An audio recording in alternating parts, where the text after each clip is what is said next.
हा अभिमान आहे की आम्ही मराठी आहोत. या किंवा राजस्थानातनं या किंवा आंध्रातनं या, पण तुम्ही इकडे आल्यानंतर तुम्हाला मराठी यायला पाहिजे. मल्याळी लोक आहेत, मल्लू भाषा बोलतात, पण त्यांना इंग्लिश पण येते, त्यांना हिंदी पण येते. तुम्ही जा तिथे, तुमच्याशी ते हिंदी येत असेल, इंग्लिश येत असेल तरी बोलणार नाहीत, ते मल्याळमच बोलतात. जो एक दर्जा मराठी भाषेला आहे ना, तो इतर कुठल्या भाषांना नाही. शत्रू राबवले गेले पाहिजेत की 30 सेकंद, 10 सेकंद, 15 सेकंद प्रत्येकाने मराठी बोललंच पाहिजे. या मराठी मातीमध्ये झालेला आहे, या महाराष्ट्रात झालेला आहे, त्याच्यामुळे आम्ही मराठी महाराष्ट्राच्या जनतेचं लागली. नमस्कार, मी अमित मुंडे, बी मराठीमध्ये आपलं स्वागत आहे. काल केंद्र शासनानं मराठी भाषेला अभिजात भाषेचा दर्जा दिलेला आहे. त्याच अनुषंगाने आपल्यासोबत काही महिला आहेत, आपण जाणून घेऊया की त्यांचं याबद्दल काय मत आहे. ताई नमस्कार. नमस्कार.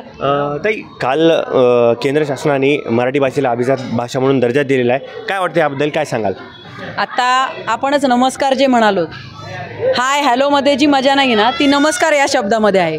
म्हणजे आपली मराठी भाषा, मी राजस्थानी आहे, आमची मायबोली राजस्थानी आहे, मारवाडी आहे, परंतु आम्ही बॉर्न अँड बॉटअप म्हणजे जन्मच आमचा या मराठी मातीमध्ये झालेला आहे, या महाराष्ट्रात झालेला आहे, त्याच्यामुळे आम्ही मराठीतच बोलतो. मग ही मराठी भाषा सक्तीची जी झालेली म्हणजे अभिजात दर्जा जो मिळालेला आहे ना, ते अतिशय म्हणजे उत्तम निर्णय आहे हा. कारण की प्रत्येक शाळांमध्ये आज मुलांना कॉन्व्हेंट शाळांमधल्या मुलांना मराठी बोलता येत नाही, मराठी कळत नाही, परंतु हा अभिजात दर्जा मिळाल्यामुळे ही जी सक्ती झालेली आहे की शाळांमध्ये आता मराठी भाषा ही शिकवलीच जाणार आहे कंपल्सरी. तर हा निर्णय आम्हाला अतिशय कौतुकास्पद वाटतो आणि त्या निर्णयाचं आम्ही स्वागत करतो. ताई, एकीकडे जो की महिला वर्ग आहे की ज्या त्या महिलांना असं वाटतं की आपला मुलगा CBSEमध्येच शिकला पाहिजे, एकंदरीत आता मराठी पण तिथे शिकवल्या जाणार आहे. आता काय वाटतं त्याबद्दल एक काय सांगाल? असं वाटतं का तुम्हाला की मराठी भाषेला आधी जे डावलं जात होतं बट ते आता काहीतरी प्रमाणात सुटेल असं वाटतं तुम्हाला? अगदी 100%. कारण की CBSE, इंग्लिश मिडियम, कॉन्व्हेंट म्हणजे त्यांना असं वाटायचं आमचा मुलगा कॉन्व्हेंटमध्ये, पण नाही, जे संस्कार मराठी भाषेमध्ये आहेत, जो एक लकब आणि जो एक दर्जा मराठी भाषेला आहे ना, तो इतर कुठल्या भाषांना नाही असं आम्हाला वाटतं. ताई, काय सांगाल तुम्ही? मराठी ही एक मातृभाषा आहे आणि बिग FM म्हणा किंवा इतर रेडिओ चॅनल्स असे काही उपक्रम राबवतात की 3 सेकंद तरी तुम्ही मराठी बोला, 30 सेकंद. अर्थात आत्ता एक माझ्या बाबतीत घडलेला अनुभव मी सांगते की 30 सेकंद मराठी बोलण्याचा एक उपक्रम त्यांनी राबवला होता आणि मला कॅरेमेलास केक शॉपकडनं 1 किलोचा एक केक मिळाला होता की मी 30 सेकंद मराठी त्यांच्याशी बोलू शकले. परंतु आजकालचं आपलं रुटीन असं बसलं आहे, रुटीन हा शब्दसुद्धा मी इंग्लिशमध्ये वापरला, कारण आपली मांडणीच अशी आहे की आपण थोडंफार का होत ना कळत नकळत त्या इंग्लिश भाषेशी जोडलं गेलेलं आहोत. मग हे न करता जर मराठीतनं प्रत्येकाने बोललं गेलं, देवाणघेवाणी मराठीतनं झाली तर फारच चांगलं. म्हणून असे काही उपक्रम त्याच्या थ्रू राबवले गेले पाहिजेत की 30 सेकंद, 10 सेकंद, 15 सेकंद प्रत्येकाने मराठी बोललंच पाहिजे. आणि त्या मराठी भाषेतनं इतरांना मराठी काय, कारण आता इंग्लिश मिडियममध्ये शिकणाऱ्या मुलांना बरीचशी मराठी शब्द अवगत नाही आहेत, त्यांना असं याचा अर्थ काय हे त्या आईवडिलांना सांगावं लागतं, कशाला काय म्हणतात. म्हणूनसाठी मराठीला जो दर्जा दिला आहे हा अतिशय स्तुत्य उपक्रम आहे आणि तो पुढे पुढे राबवावा. विद्यापीठातनं नव्हे, बाहेर देशात जर मराठी प्राधान्याने पोहोचली तर हा आपला एक खूप छान अनुभव असेल आणि एक आम्हाला असा अभिमान आहे की मराठी जगा मराठी आणि शिकवा मराठी, बोला मराठी या उपक्रमामधनंच प्रत्येकाने मराठी पण जपलं पाहिजे. नाही, एकंदरीत आता आमच्या सर्वेनुसार जसं आम्ही पाहिलं की इंग्लिश मिडियम शाळेमध्ये जसं की इंग्लिश किंवा हिंदी या दोनच भाषा बोलल्या जातात आणि आता मराठी ही सक्तीची केली पाहिजे. पण तुम्हाला वाटतं का की आपण मराठी माणसं ज्यावेळेस 2 भेटतो तर आपण मराठी कमी सोडून आपण इंग्लिश जास्त भर देतो, याबद्दल काय वाटतं तुम्हाला? हो, अर्थातच अगदी म्हणजे मी मान्य करेल की इंग्लिश या भाषेवरती प्रभुत्व आपलं कळत नकळत आपण त्याच्याकडे ओढलो गेलेलो आहोत आणि त्याचा इतका प्रभाव पडला आहे की आमचा मुलगा, जसं आत्ता ताई बोलल्या की इंग्लिश मिडियम या शाळेमध्ये जर आमचा मुलगा शिकत असेल तर ती लेवल त्यांची अगदी, आम्ही फार हाय लेवलची लोक आहोत, परंतु मराठी शाळेला प्राधान्य हे असणं गरजेचं आहे. कारण ज्या मराठी शाळा आहे त्याच्यामध्ये पटसंख्या कमी आहेत, लोक मराठी शाळांकडे वळत नाही आहेत, पण या उपक्रमा थ्रू लोक निदान त्या मराठीशी जोडले जातील आणि खरंच छान वाटतंय की हा अभिमान आहे की आम्ही मराठी आहोत आणि मराठीला प्राधान्य मिळतं आहे. त्यामुळे हे उपक्रम असेच राबवत जावं आणि जो कोणी एखादा परदेशातला माणूस आला तर त्याने आपल्याला नमस्कार हा शब्दच वापरला पाहिजे. म्हणून मराठी हे प्रचलित व्हायला हवं. ताई, मला सांगा, एकंदरीत आपण ज्यावेळेस कर्नाटकमध्ये गेलो होतो तिथले लोक त्यांची जी बोलीभाषा आहे तीच बोलीभाषा बोलतात, ना तर इंग्लिश बोलतात. तसं प्रत्येक महिलांनी, प्रत्येक पुरुषांनी, प्रत्येक मुलांनी आपल्या मराठी भाषेवर प्रेम केलं पाहिजे. याबद्दल काय सांगाल? माय मराठी उगाच नाही म्हणत ना. माय म्हणजे काय? आई. आणि माय मराठी म्हणजे खरोखर त्या मराठीमध्ये जो गोडवा आहे ना तो आपण जपला पाहिजे. आणि आपल्या देशात, आपल्या भारत देशात जर कोणी बाहेरच्या देशातले आले तर आपण मराठीतच त्यांच्याशी बोलायचं, त्यांना बोलायला भाग पाडायचं की तुम्ही आमच्याशी मराठीत बोला. आता तुम्ही जो विचारला प्रश्न की हा बरोबर आहे, पण तुम्ही महाराष्ट्रात आता म्हणजे तुम्हाला मराठीच आहे, भले तुम्ही कर्नाटकात नाही या, दिल्लीत नाही या, किंवा राजस्थानात नाही या, किंवा आंध्रात नाही या, पण तुम्ही इकडे आल्यानंतर तुम्हाला मराठीच यायला पाहिजे. ह्यासाठी आपल्या लोकांनी त्यांच्याशी मराठीच बोलायला पाहिजे. तो हिंदीमध्ये बोलतो म्हणून आपण काय भैया किसने में दिया, कैसा दिया, हे नाही बोलायला पाहिजे. आपण त्यांना हेच बोलायला पाहिजे की बाबा कितीचा भाव आहे, तू कसा देणार. हे बोलल्यानंतर आपल्या भाषेचं कुठेतरी आहे ना सगळ्यांना रुटीन बसल्याने सगळ्यांची बोलण्यामध्ये ती सवय लागेल. त्यांची भाषा आपण नाही शिकायची, आपल्याला त्यांना भाषा, आपली मराठी भाषा शिकवायची. त्याच्यामुळे सगळ्यांनी आहे ना साध्या एक भाजीवाल्यापासून ते दवाखान्यात गेल्यापासून, बँकेत गेल्यापासून सगळीकडं मराठी.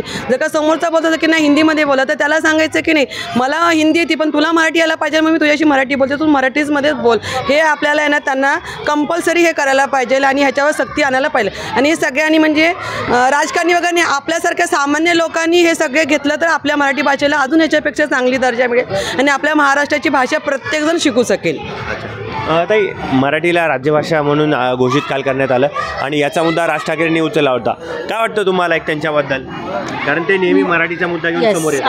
अगदी त्यांनीच एकमेव एक नेता आहे तो की तो अगदी ठामपणे मराठीच्या बाजूने कायमच लढलेला आहे. मराठीला अभिजात भाषेचा दर्जा मिळाला. याचा अर्थ काय की आता ती ग्लोबल झाली.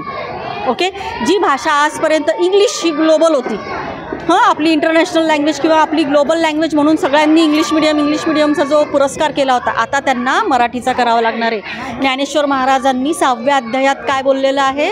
माझ्या मराठीचं कौतुक अमृतासेही पैजा जिंके.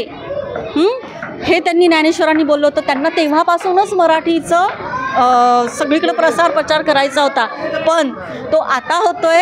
हे खऱ्या अर्थाने खूप छान आहे. आज ज्ञानेश्वर महाराजांना खरंच खूप छान वाटलं असेल. हे मी माझं मत वैयक्तिक व्यक्त करते आहे.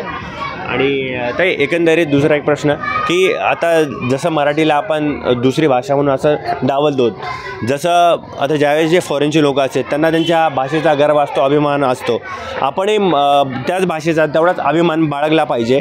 त्याबद्दल काय सांगाल एक स्त्रियांना? याच्याबद्दल मी तुम्हाला जपानचं उदाहरण देईल. जपानमध्ये फक्त जॅपनीज बोलली जाते, इतर कुठली नाही, इंग्लिश नाही, नो नथिंग. आणि त्यामुळे त्यांची भाषा फक्त त्यांनी त्यांची बोलीभाषा ठेवल्यामुळे आज त्यांच्यामध्ये सगळ्या प्रकारचं नॉलेज त्यांच्या खाली तळागाळापर्यंत गेलेलं आहे. आज आपल्याला नॉलेज खूप आहे आपल्या इथे, पण ते इंग्लिशमध्ये असल्यामुळे तळागाळातल्या लोकांपर्यंत ते पोहोचत नाही आहे. आज जर ही गोष्ट झाली, मराठीला जर अभिजात दर्जा मिळालेला आहे, तर आता हे सगळं वाङ्मय जेव्हा सगळे काही नॉलेज आहे हे सगळं जर मराठीत झालं तर तळागाळातल्या लोकांपर्यंत हे नॉलेज जाणार आहे. आणि याच्यामध्ये मला जपानचं तर मी सांगितलंच, पण मी केरळचाही जे उल्लेख करू इच्छिते. आज केरळमध्ये मल्याळी लोक आहेत, मल्लू भाषा बोलतात, पण त्यांना इंग्लिश पण येते, त्यांना हिंदी पण येते. तुम्ही जा तिथे, तुमच्याशी ते हिंदी येत असेल, इंग्लिश येत असेल तरी बोलणार नाहीत, ते मल्याळमच बोलणार. मग हे आपण का नाही करू शकत महाराष्ट्रामध्ये? तर खरंच आज सरकारने खूप छान काम केलेलं आहे की मराठीला हा दर्जा मिळवून दिलेला आहे. तर एकंदरीत जसं आपण पाहतो की आता पुण्यामध्ये झालं, मुंबईमध्ये झालं की बाहेरच्या राज्यातून येणारे इथे लोक पुष्कळ प्रमाणामध्ये आहेत आणि बाहेरचा लोक म्हणजे दुसरं कोणी असेल जे ठेले वगैरे असतील पाणीपुरी, तर आपला पहिला प्रश्न येतो की भैया हमें पाणीपुरी दीजिए. म्हणजे त्या ठिकाणी आपण स्वतःच आपण हिंदी बोलतो. तर काय वाटतं की आपल्याला की यामध्ये कुठेतरी बदल झाला पाहिजे का?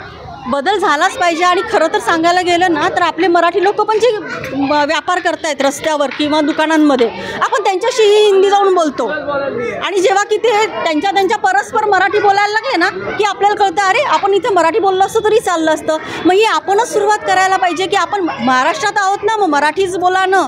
जिथं ते मल्याळी लोक मल्याळीमध्येच बोलतात, त्यांच्या बसवर सुद्धा कधीही डिक्लॉकमध्ये नसतं. डिक्लॉक भाषा त्यांच्याकडे नाही आहे. ते मल्याळीचे ते जिलेब्याच असतात तिथे आपल्याला गेल्यावर काय, मी हे माझ्या अनुभवावरून सांगते, मी केरळमध्ये राहून आलेली आहे, की एवढा कुठं मला किती अडचणींना सामना करावा लागला. तसं महाराष्ट्रामध्ये कुणालाच काहीच अडचण नाही आहे, कारण आपण लगेचच कुणी आला की त्याचं आपण ॲक्सेप्ट करायला बघतो, पण आपलं द्यायला बघतच नाही. आपलं आपण बळजबरीच करत नाही की नाही नाही तुम्ही हेच बोलायला पाहिजे, आपण हे म्हणत नाही आहे. मी तर कुठल्याही लँग्वेजला नावं नाही ठेवत आहे, पण तुम्ही मराठी महाराष्ट्रात आलाय ना, तर मग तुम्ही मराठी भाषा बोला ना, करा ना. तुम्ही महाराष्ट्रातून येऊन कमवता, मग तुम्हाला मराठी नको यायला? तुम्ही वर्षानुवर्ष राहता, तुमच्या 2-2, 4-4 पिढ्या इथे राहिल्यात आणि तुम्हाला मराठी येत नाही. तुम्ही अभिमानाने सांगता, अभिमानाने मी म्हणतीये, कारण ते अभिमानाने सांगतात मराठी हे आम्हाला नाही येत. ही काय गोष्ट झाली?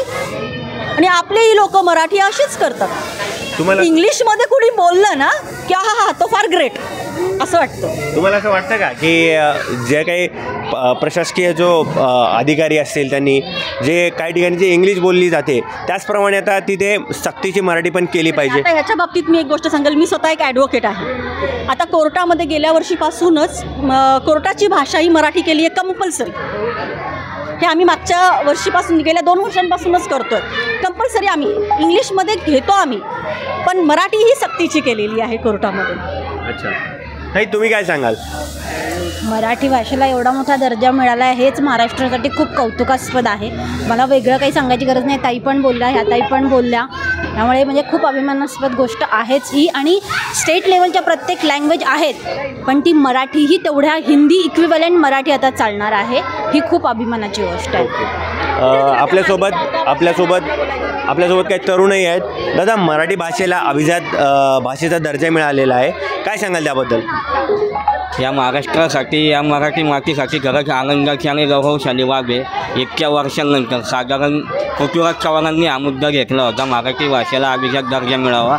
आज 10-12 वर्षांनंतर हा आपल्याला लढा जो होता अभिजात दर्जा मिळावा हा पूर्ण झालेला आहे. निश्चितच महाराष्ट्रासाठी आनंदाची बाब आहे.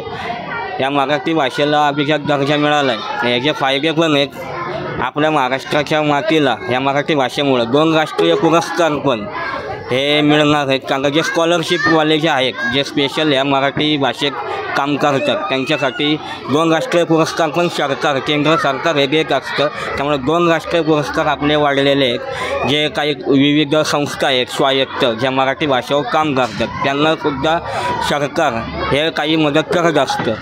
आणि 450 विद्यापीठांमध्ये आता ती भाषा शिकवली जाईल. भारताच्या कानाकोपऱ्यात आपली मराठी भाषा पोचलेली आहे. त्यामुळं आम्हाला वाटतं आहे की शिंदे साहेबांनी जे काम केलेलं आहे मराठी भाषेला अभिजात दर्जा मिळवून द्यायचं, आणि नरेंद्र मोदी यांनी जे दर्जा मिळवून दिला, आम्ही या दोन्ही नेत्यांचं आम्ही महाराष्ट्राच्या तमाम जनतेकडून अभिनंदन करतो आणि एक मराठी माणूस म्हणून धन्यवाद पण मानतो. दादा, एकंदरीत सरकारचं काम कसं झालं आहे? त्यामध्ये देवेंद्र फडणवीस उपमुख्यमंत्री आहेत, अजितदादा उपमुख्यमंत्री आणि मुख्यमंत्री एकनाथ फडणवीस मुख्यमंत्री जे आहेत, तर त्यांच्याबद्दल तर काय सांगाल त्याबद्दल?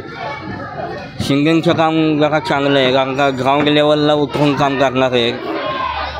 एकदम त्यांचं ग्राउंड लेवललाच काम असतं. पहिल्यापासून त्यांची ठाण्यात पण जेव्हा ते नगरविकास मंत्री होते, कोल्हापूरला पण जेव्हा पूर आला होता, आलमट्टी धरण फुटलं होतं, तेव्हा त्यांनीच उद्धव ठाकरे मुख्यमंत्री असताना त्यांनीच ग्राउंड लेवलवर उतरून कामं केलेली आहेत. आत्ता पण बघा ना, आपलं शेरड रोडला उद्धव ठाकरे त्यांच्या काळात कधी उतरले नाही आहेत. मुख्यमंत्री एकनाथ शिंदे आपल्या शेरड रोडच्या एकता नगर परिसरात येऊन गेले, नागरिकांना दिलासा पण देऊन गेला. असा मुख्यमंत्री आपल्या महाराष्ट्राला लाभला आहे. ते आपल्या महाराष्ट्राच्या जनतेचं भाग्य आहे. एकंदरीत आपण पाहिलं की ज्या महिलांनी प्रकर्षाने बोललेलं आहे की आपली भाषा बोलली पाहिजे. आपण जशी इंग्रजी आपण भाषा त्याचं गर्वाने म्हणतो, तसंच मराठी भाषासुद्धा आपण गर्वाने बोलली पाहिजे. ऑफिसमध्ये बोलली पाहिजे. जे परराज्यातील माणसं येत आहेत तर त्यांना पण आपण मराठी बोलायला लावलं पाहिजे, कारण महाराष्ट्रामध्ये येऊन आपण मराठी त्यांना शिकवलीच पाहिजे. एकंदरीत बहुसंख्य महिलांच्या आपण या व्हिडिओच्या माध्यमातून आपण पाहिलं की मराठी भाषेबद्दल त्यांचं काय मत आहे, आणि आपल्यासोबत तरुणही होते. एकंदरीत हा व्हिडिओ कसा वाटला आम्हाला नक्की कमेंटमध्ये सांगा. चॅनलवर नवीन असाल सबस्क्राईब करा, व्हिडिओला लाईक करा, शेअर करा. भेटूया, धन्यवाद.